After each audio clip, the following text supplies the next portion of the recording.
Thank you for joining us for Social Security 101 with Benefits in Action with Eric Gonzalez, the lead Social Security navigator for Benefits in Action.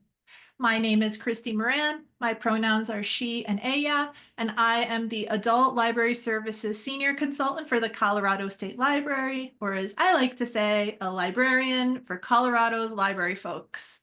Today's event will be recorded, and all registrants, regardless of your ability to attend live, will receive an email with a link to the recording and any resources shared, and that may include the slides and the slideshow of this presentation. At the end of this session and in a follow-up email, I'll be sharing a link to a survey. Especially right now, it is crucial that the state library is able to use information from the people who attend our workshops and programs in order to inform our work, but also to communicate the value of our programming. And now I'm going to turn it over to Eric, and he'll get started. Well, thank you, everyone. Nice to meet you. It's a pleasure to be here. My name's Eric Gonzalez. I'm the lead Social Security navigator for Benefits in Action, and I'm happy to share this presentation on Social Security 101s with you. Let me just make sure I can share my screen because I've got the presentation pulled up right now.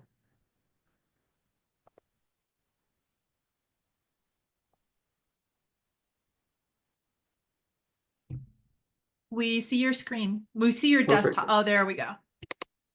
Yeah, okay, there we go.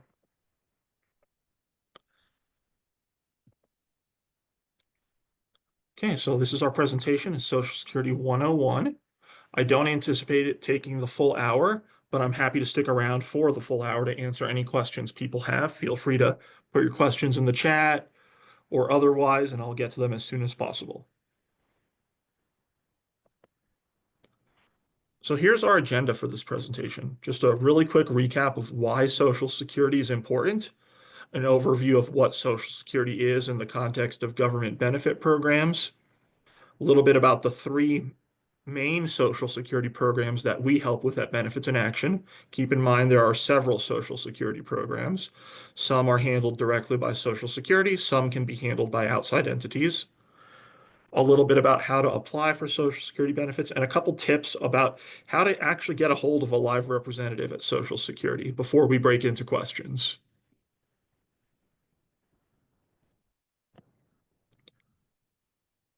So why Social Security? I mean, simple, it's money. People need money for a variety of reasons. Sometimes you can't make money. Sometimes the money that you made is not enough to hold you over after you become unable to work, whether it's through disability or age. And Social Security provides that lifeline of unrestricted cash funds for people who need it most.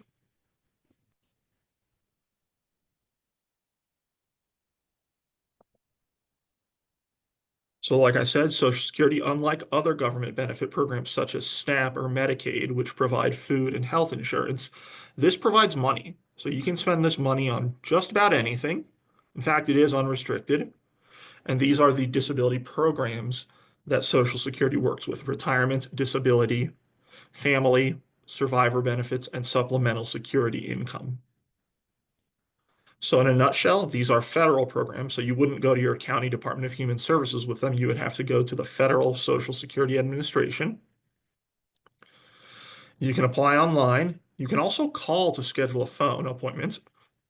I will tell you that calling to schedule that appointment is more important than ever, not in the official presentation, but Social Security recently changed their guidelines such that phone appointments and phone calls are necessary to get an appointment, even if it's an in-person appointment. So for most matters, you can't simply just walk into the office and get immediate service. You need to either call in advance or go to the office, get an appointment, and then come back at the time of your appointment. And then generally speaking, you only receive one type of Social Security benefit. There are cases where you can receive multiple types of Social Security, but those are relatively few and far between.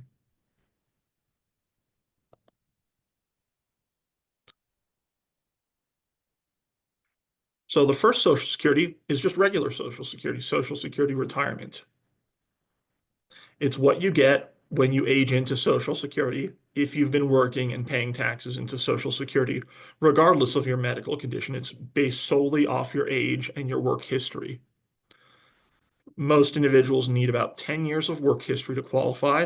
The reason why this slide says 40 quarters is because you can receive 4 work quarters credited towards your Security retirement every year. 4 times 10, 40. So 10 years of work history getting the full 4 credits will get you in the door for Social Security. Social Security provides a fixed monthly income subject to cost of living adjustments, and the benefit is for life. So you don't have to reapply for Social Security retirement. You just get it from the time you get it until the time you pass. And then full retirement. This is a common misconception in the community. Many people think that you can get full Social Security at 65. That is no longer the case. For folks born in 1960 or afterwards, the full retirement age is 67.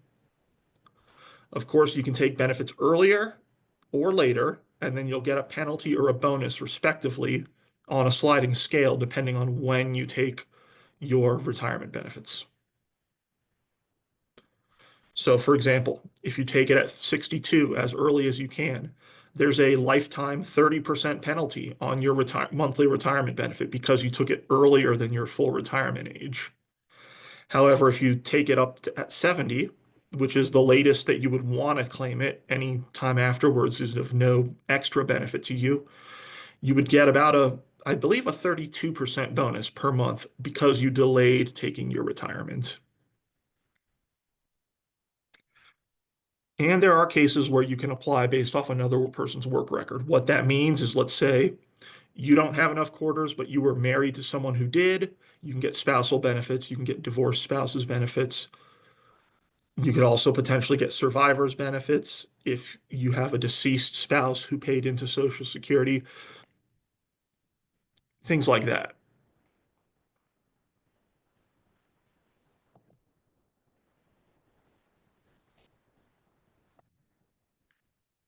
And this is where it gets a little tricky. Social Security disability is an umbrella term that refers to 2 separate programs: Social Security disability insurance and supplemental security income. So it's key to know that both those are 2 different programs. They have different requirements and they can give you a different benefit based on whether you are disabled. I'll start with the first program, Social Security disability insurance. That's for folks with a chronic condition rather than an acute condition, meaning you have to have a disability lasting at least a year that prevents you from working. And then here's another concept to know. Taking Social Security is the same thing as taking your retirement. It's just taking it early because of your disability. And you might be asking, what does that mean in layman's terms? Well, what that means is if you're already receiving regular Social Security retirement, let's say you're 75 and you suddenly get a disabling condition, unfortunately, there's no extra money for you in that scenario. You are stuck with the retirement benefits that you paid into. There's no separate disability. The only time you can get disability is prior to when you take your retirement, other than in very limited exceptions.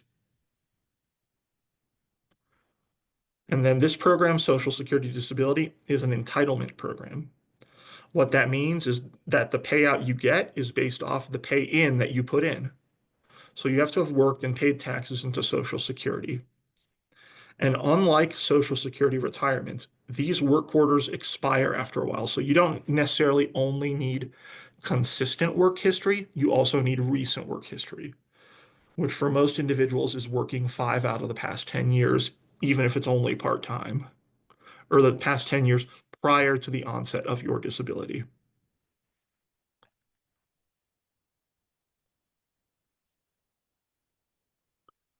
So here are a couple things that trip people up when applying for Social Security disability insurance. One is that durational requirement that I mentioned earlier has to last at least a year or be expected to result in you passing away. And it's not simply a diagnosis. It's based off the medical signs and symptoms. So what does that mean in real world terms? Let's say you have cancer. Just saying Social Security, I have cancer, isn't enough to get you in the door. You need to show through your signs and symptoms how that cancer affects you. Like, what are you able to lift? What are you able to carry? What are you able to push or pull? How are you able to think? How is your cognitive function affected by the cancer? How does the chemotherapy affect your cognitive function? Things like that. All of that has to be put in the medical record to make sure that these signs and symptoms warrant Social Security's definition of disability. And then here's the big kicker, substantial gainful activity. What that means is that you're working and earning enough in Social Security's terms to survive regardless of your disability. So there's a five-step process for proving whether someone has a disability. Step one is, are you over or above the substantial gainful activity limit, regardless of your condition? So even if I have ALS, if I'm working and I'm earning more than $1,620 a month before taxes, I am technically not disabled, regardless of my severe condition, because in Social Security's world, I am earning enough to get by regardless of my disability. So, example would be Stephen Hawking. If you all remember him, he had a very slow progressing case of ALS that lasted about 50 years before he passed. But he was working and earning money as a scientist. He probably would not have qualified for Social Security disability, regardless of his clear medical condition. And then you can apply off another person's work record. Key examples of that are things like spousal benefits or divorced spouses benefits. Like if you were married to someone for at least 10 years and then you become unable to work, there are cases where you can apply based off your former spouse's record.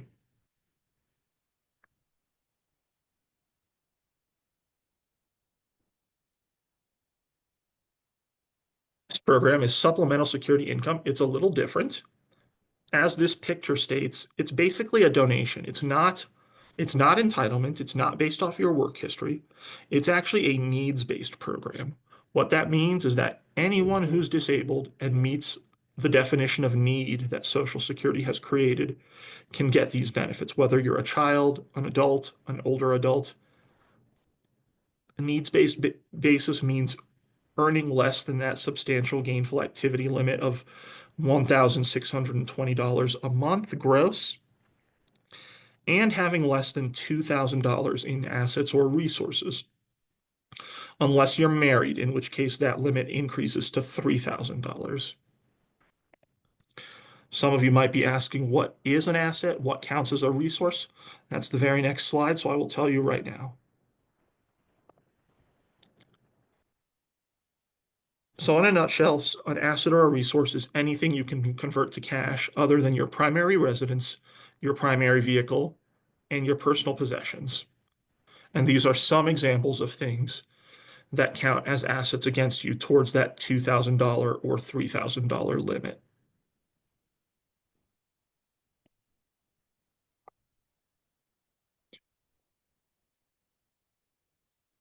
A little bit more about SSI. Like I said before, your work history does not matter with one caveat. That's if you're a US citizen. If you are a legal permanent resident, you have to meet the 5 out of 10 year test that I discussed for SSDI. And then unlike Social Security disability insurance, which is taking your retirement early, children can also qualify for this program. The only catch is that if you are a parent, your income and your assets are attributed to the child. So if you're making $100,000 a year, or if you have a bank account with $10,000, even if your child has a very serious condition, they would not qualify due to your income and your assets.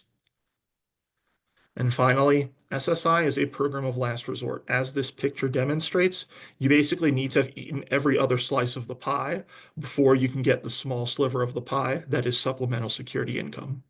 So what that means is applying for all other assistance programs for which you might be eligible, drawing down on all your savings accounts, withdrawing from all your retirement accounts, even if it's at a penalty, and only when you're close to destitute will Social Security kick in and give you supplemental security income.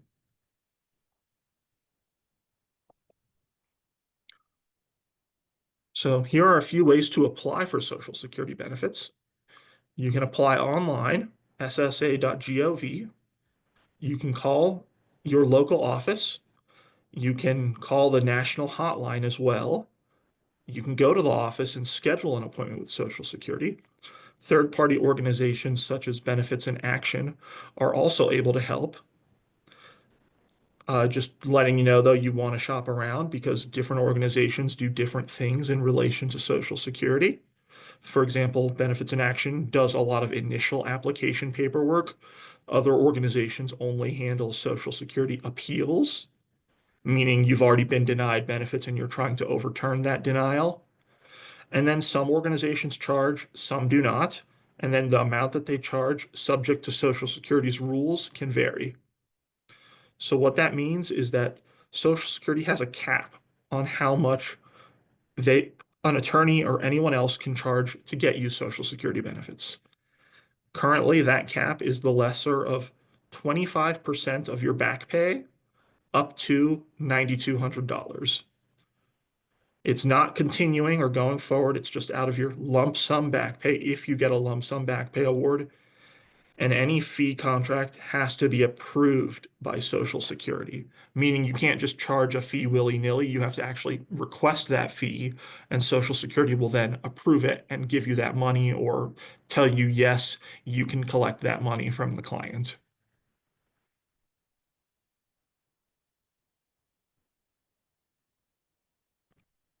So a little bit more about Benefits in Action for those of you who might not have attended our other 101s. We're a Colorado nonprofit. We're dedicated to connecting individuals to the community resources they need to thrive. We help with some of these benefits in addition to Social Security, such as Medicaid, SNAP, Medicare, Connect for Health.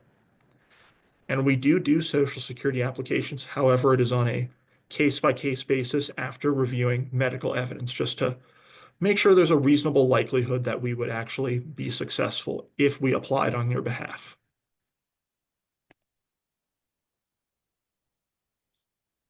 And honestly, this might be the most difficult part of the presentation, but how do you get a hold of Social Security? Well, in a nutshell, you're supposed to call the national hotline or your local office to schedule an appointment. However, that's not always easy. Sometimes they're busy, sometimes they disconnect from you. Here are two tips I would tell you to try to maximize your chance of getting a hold of someone. Call early in the morning and later in the week. People happen to call Monday over things that they've received over the weekend, more likely than they are to call on a Thursday based off something they received on a Monday. And then most offices, they have different hours, but if you can be the first one in the door, you will be more likely to get a hold of someone versus if you're in a queue that's 50 people long. Another tip that's not on this presentation is call later on in the month. So a lot of Social Security things kick in on a monthly basis, and people call at the beginning of the month asking questions about what happened in the prior month. If you wait till the middle or the end of the month, you may also have a better chance of getting a hold of someone.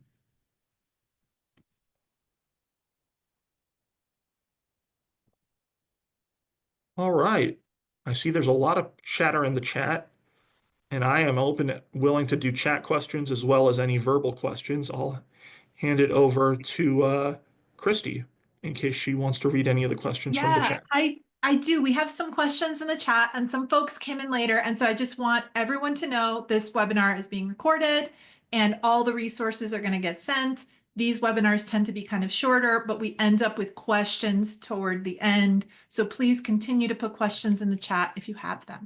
All right, so now to the questions. The first question. When can someone apply for divorce benefits from a former spouse? Does it matter if the person passed away before they were receiving Social Security retirement? Okay, that is a good question.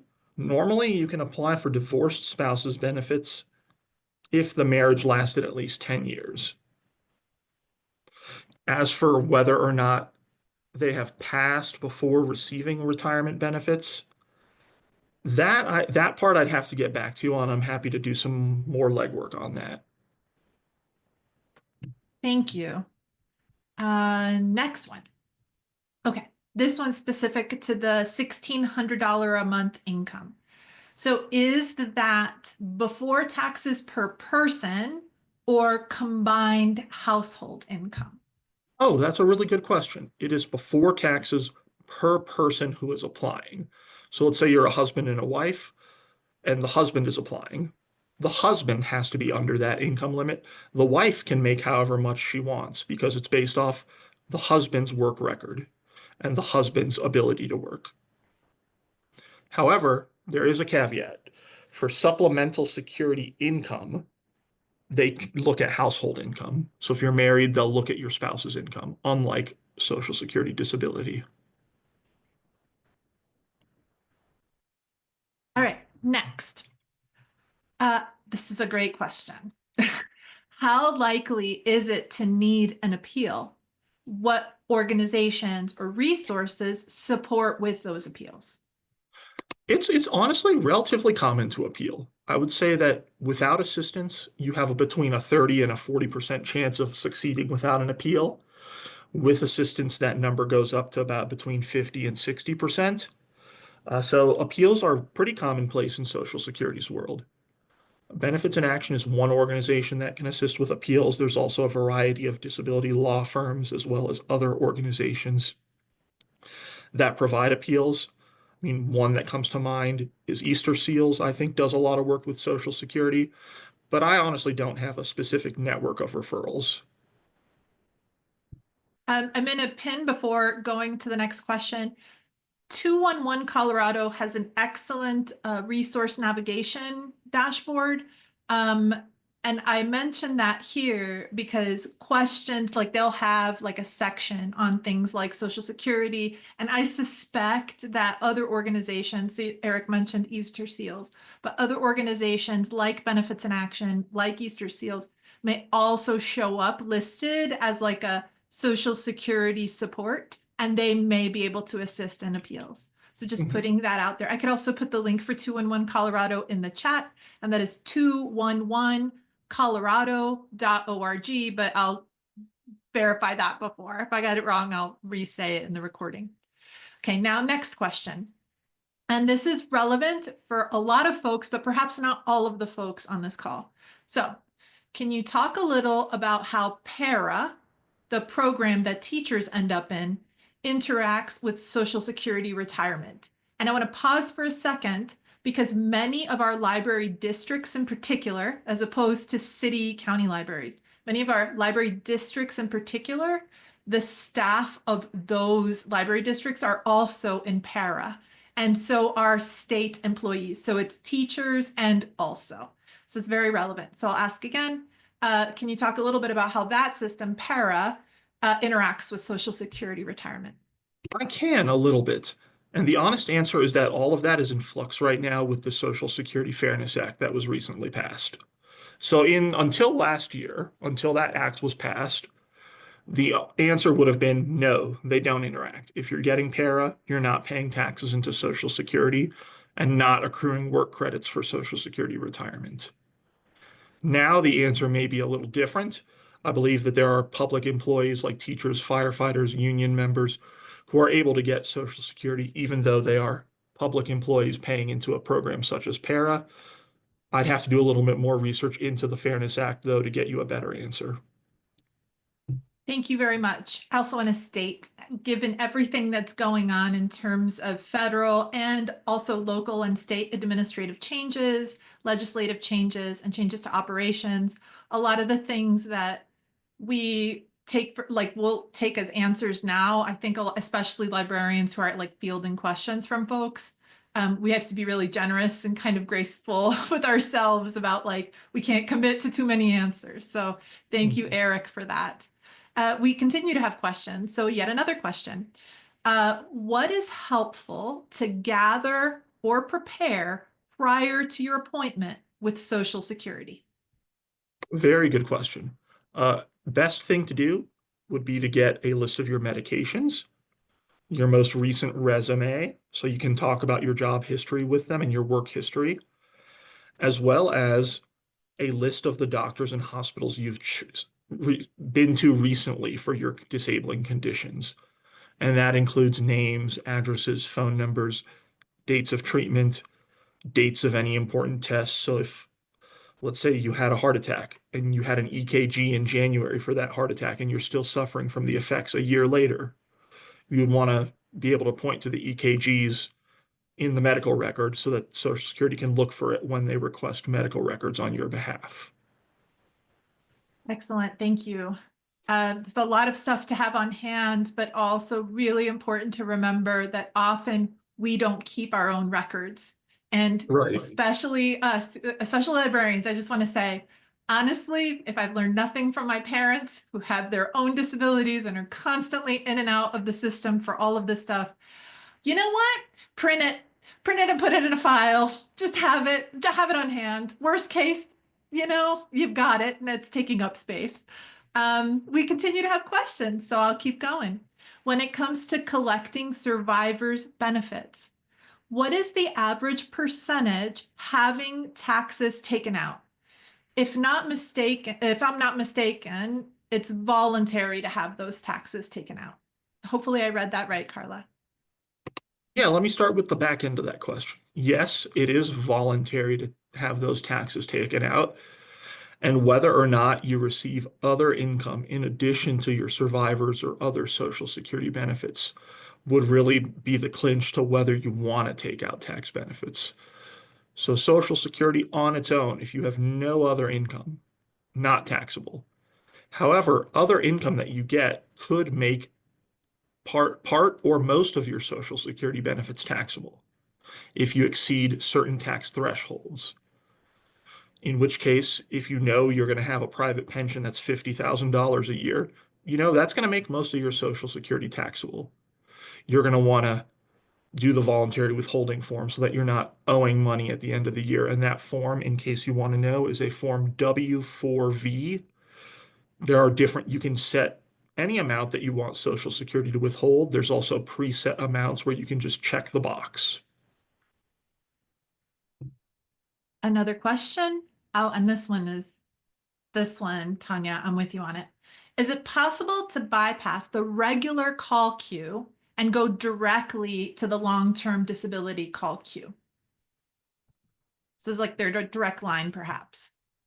If you have a pending Social Security case, often when the case gets transferred from Social Security to the Disability Determination Services, that's the contracted entity that makes the medical decision for Social Security, the client will get a letter with the direct contact information for the DDS person, in which case you are welcome to call that person. If your case is pending with Social Security, unless they are nice enough to give you a direct extension, excuse me, you probably are stuck calling the local office or the national hotline. I don't see any more questions in the chat. So I'm going to ask a couple of questions based on my experience working in libraries at the front desk, answering a lot of questions about Social Security. So in our field, what will ultimately happen is folks will come in and will say they need to do something. In this case, they need to apply for Social Security or they need to fix something that someone messed up. So we're not being asked to do the benefits filing or like the challenges or anything like that, the appeals. We're being asked for the resource itself, like a point to navigate to. Maybe we set them up on a computer, right? And sometimes they just need us to like hover over them to make sure they're not messing something up. What would be if somebody comes in and asks us a question like, how do I start filing for Social Security? I don't understand Social Security. Where would be the best place to get them started? Like, what is the first good resource we could point them to? First good resource I would say would be www.ssa.gov, just the regular Social Security Administration.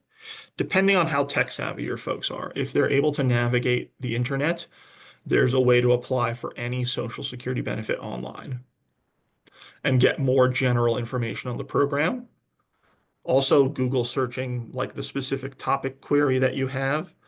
There are Social Security prints out pamphlets that have the official news on what your issue is. So, for example, let's say benefits for children. there's a pamphlet that Social Security has created that tells you what benefits for children looks like. That would Thank, be step number one. oh, perfect. Yeah. Yeah. Step two, if you're either not technologically proficient or the words that Social Security is using on their website don't make much sense to you, would be to call a third-party organization like Benefits in Action or another organization and try to get a little bit of assistance just interpreting what Social Security says. I mean, even if we can't do an application for you, we can at least point you in the right direction and speak it out in layman's terms. That to me is the most powerful resource we have. Almost all the questions we get as librarians or library people is really just kind of help me understand a thing that doesn't make any sense. And I see Caitlin nodding, so it's not my experience alone. The next question I have has to do with benefits in action. Often libraries partner with other organizations to do community education. In other words, I'm not a lawyer, I'm not an accountant, I'm not an insurance person, but like my community members, my neighbors need that help and that support. Would Benefits in Action be able to serve perhaps providing, public education on site at our libraries? And if so, is that something that you can only do in certain areas? Because we have folks here from like Montrose and stuff. And I know we're all located in different areas. Well, I would first of all say that I would love the opportunity to travel to Southwest Colorado and Western Colorado. Haven't been there before. Ultimately, up to my supervisor and the president of the organization. But normally, at least in the Denver metro area, we're always happy to put on presentations. If we can go further, I'd love to. Thank you. And so you can, even though you haven't traveled to Montrose, I'll be there in a few weeks, even though you haven't traveled to Montrose, you could be on phone support or virtual support for that area, correct? Yes.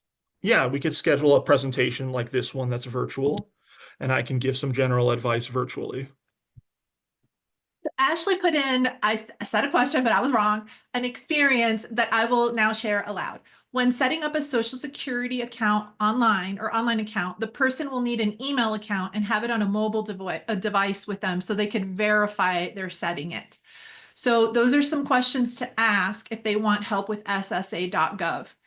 Yes, that's a big question a lot of us at libraries get, which is the two-factor authentication, which often requires an email address, which they're asking you to set up in the first place. So yes, if you're going to SSA.gov and you're setting up an account, please make sure to first ask, hey, do you have a mobile device with you?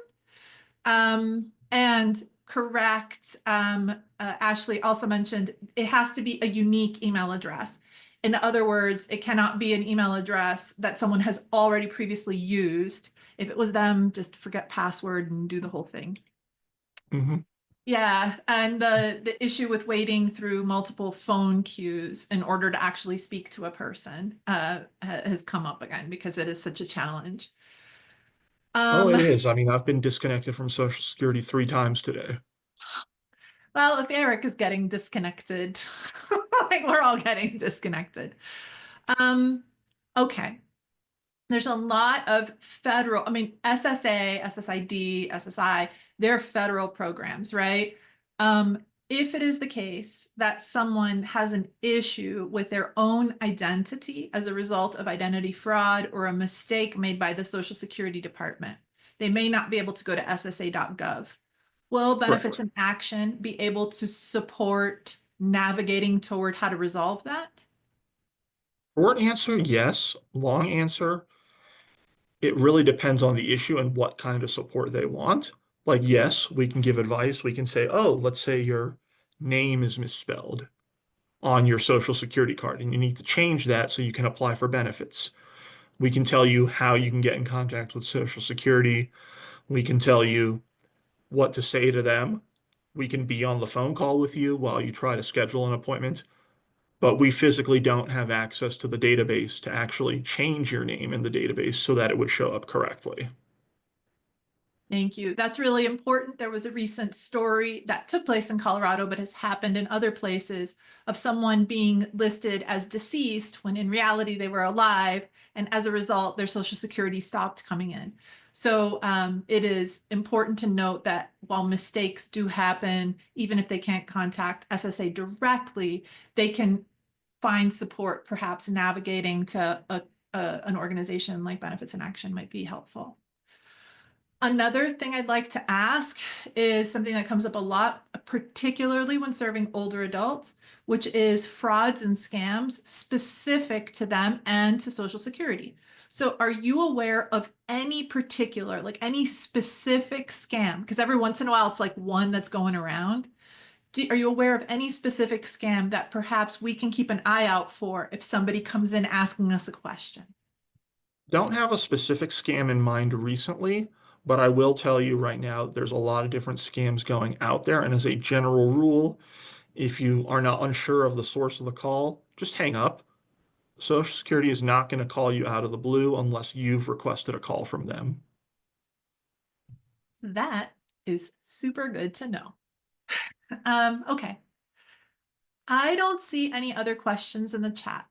I'm going to give a minute for anyone else to start typing, or if you would like to raise your hand and ask it verbally, you can also do that. But in the meantime, thank you, Eric. This topic is really close to libraries. This and very similar topics are very close to libraries because we deal with them a lot. I don't see any more questions in the chat, so I will mention that at the end, Tanya, who's not Tanya, do you have a question? Okay, in the meantime, I want to mention at the end of the month, no, at the beginning of June, I'll have a webinar just like this about SHIP, which is state health insurance programs. And those are for 65 plus. Ashley, who is here, put me in contact with our state Department of Regulatory Authority, whatever. They're the ones who deal with it. Anyway, they'll be here to talk to us a little bit about that too. And I believe we'll have a question in a second. So let's just wait a minute and see if we can get that typed in. Me now? There you go. All right, thank you. Here. The first question I asked was, how do I bypass the original queue because I'm on long-term disability? And I have to go through the first queue to get to a second queue and to ask anybody questions or find out anything about my disability. See, because I am on long-term disability, so that is a whole totally different section that the first queue that you call cannot answer for me.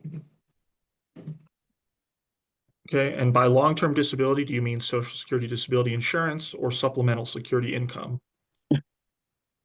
I can't hear you right now. I don't know what happened. No worries. Let me try to repeat that. By long-term disability, do you know which Social Security program you are on? Is it Social Security disability or is it supplemental security income? I am 57 years old and I applied for disability and I received it. I have my disability number and right now I'm not active, so I'm trying to reapply for it and I'm having difficulties. I even went to you guys for Benefits in Action to fill out my application because my hands can't write. And you guys sent it in.